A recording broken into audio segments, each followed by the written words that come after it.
Hello, my name is Makayla and welcome to what you should be doing for your college application that is easy. And by this I mean like you've probably already started your application and you're looking for ways to enhance it. So advice such as like go join this organization or, do this for a GPA. That's not really going to be helpful right now if you're already writing your application. This is based on my own college application experience because I applied to 17 schools, so I definitely became very familiar with the Common App, which is the tool I use to send out my applications. So hopefully you're using that as well, but I think this can still be relevant even if you're not using the Common App. First is a disclaimer. No one really knows what exactly has the most influence in the admissions office. Like, there's no way of knowing if it's the GPA that's most important, or your class rank, or your recommendations. I mean, we definitely get hints from schools and admissions officers that kind of tell us, but it is a very secretive process, so some stuff we can only guess at. With that being said, demonstrated interest likely has an impact on your application, and this is something that you could improve upon even in the tail end of your application. So foremost, of course, go tour the college that you're applying to. This is a great way to meet people in the admissions office, and also just for your own advantage, going to tour the school is really a good idea. If it's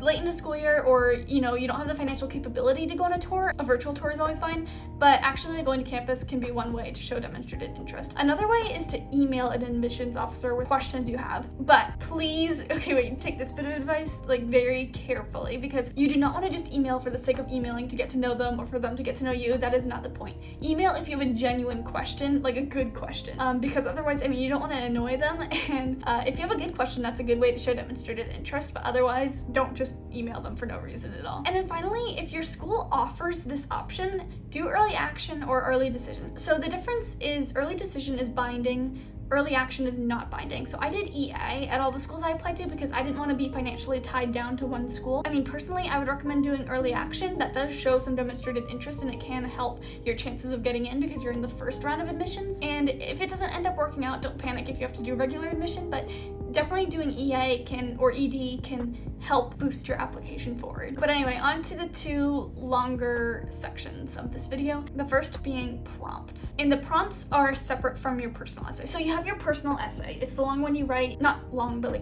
longer relatively speaking. You have your personal essay that you send out to all the schools. I think almost all schools recommend it. And then you have your smaller prompts. So these are going to be sometimes a paragraph, sometimes two paragraphs, but they're very short. So you have to be succinct when you're writing these. And that's critical when you want to stand out. If you're not using those words wisely, then it's almost a waste of a prompt. So really make sure you're being concise when you write these. Second, you'll see that there are optional prompts. So sometimes it'll say, describe an event in your life that really changed you as a person. Optional. If you want to stand out, do everything that's optional because that will kind of contribute to your demonstrated interest. You are invested in this school, you're going to fill out the optional prompts for it because you want to get in. To clarify, there are some text boxes on the Common App where it says fill us in with any additional information regarding your transcripts.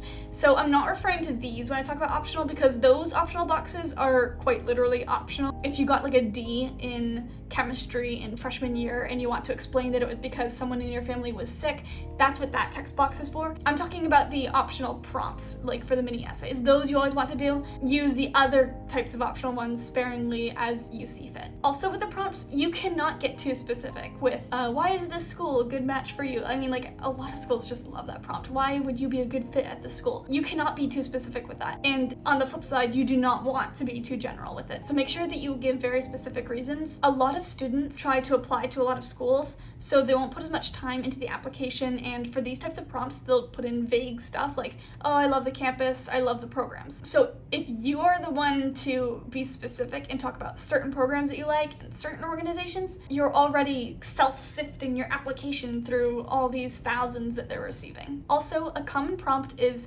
please go in depth on an extracurricular that you've done or on a service activity you've done. Basically delve more into something that you listed in the first part of the Common App. What I would say for this is make sure that you pick something you haven't talked about yet in another prompt that you're submitting to that same school or in your personal essay, because you want to be as three-dimensional as possible. So if you talk about baseball in your personal essay and then you talk about baseball in your extracurricular prompt, or even a different sport in your extracurricular prompt, you're not showing that you're as three-dimensional. So make sure you kind of get every angle if you can. You need to have impeccable grammar. Usually I'm not the grammar police or whatever, because a typo is fine, a slip up is fine. In the Common Application, it is not fine, because if you have a grammar mistake, then they're going to see it and think, oh, you read through it once and then submitted it without looking through it carefully. So it is so important that you have 0 mistakes when it comes to grammar. Show an intellectual interest. Above all, most colleges do prize academics. I mean, that's what they're instituted for. So if you can, through these mini prompts, if you didn't show it in your personal essay, use these prompts as a time to show one of your passions you have about something that's academic. So whether that's your potential major or just another interest you have that you might turn into a minor, show some intellectual pursuits. Colleges love to see that. And also, to stand out, market yourself. It's really hard to do these because you don't want to feel like you're bragging. So in as humble a way as possible, market yourself in the best light possible. So with your prompts that you're doing, you want to show that you've overcome something, but you don't want to make it look negative. And this is very difficult to do. It's kind of the same principle as when you're in an interview for a job and they ask you, what are some of your weaknesses? Like, obviously you don't want to say something that makes you look bad. You want to make yourself look good. So make sure you show in your prompts that you're overcoming trials and you're improving as a person, but don't make yourself look like a bad person either. Use a thesaurus, but carefully. Don't use a ton of jargon you wouldn't usually use.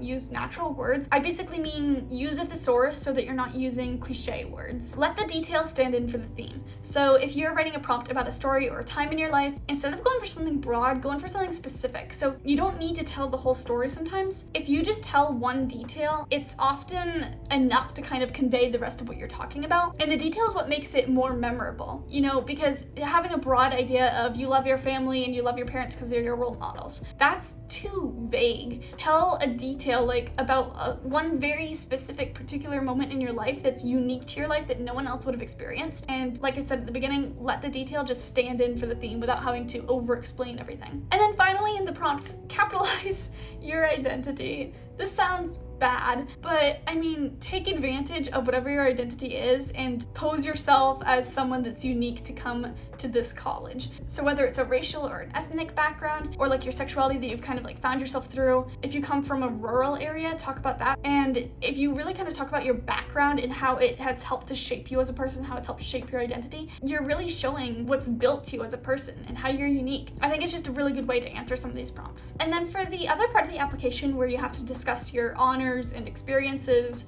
service you've done, you kind of like listed out. Make sure you're formatting that correctly because you have very few words to work with here and you need it to be as perfect as possible. And use very strong verbs for these. Don't say part of National Honor Society. Say volunteered, collaborated, directed, initiated, brainstormed. Use more powerful verbs and you'll stand out. Also, organize them properly. Don't put something you did in freshman year at the top. Don't put something that you did only for a brief amount of time at the very top. Make sure you're organizing them by duration and like how much time you've put into each one so that the admissions officers are viewing your most accomplished things in your life at the very top and they're not having to read through to get to the bottom where the good stuff is. You don't want to hide your accomplishments. Put them out in the front for everyone to see. Also, I am so sorry. I just realized there's some vehicle that's beeping in the background. I don't know if you can hear it in the video, but it's very annoying.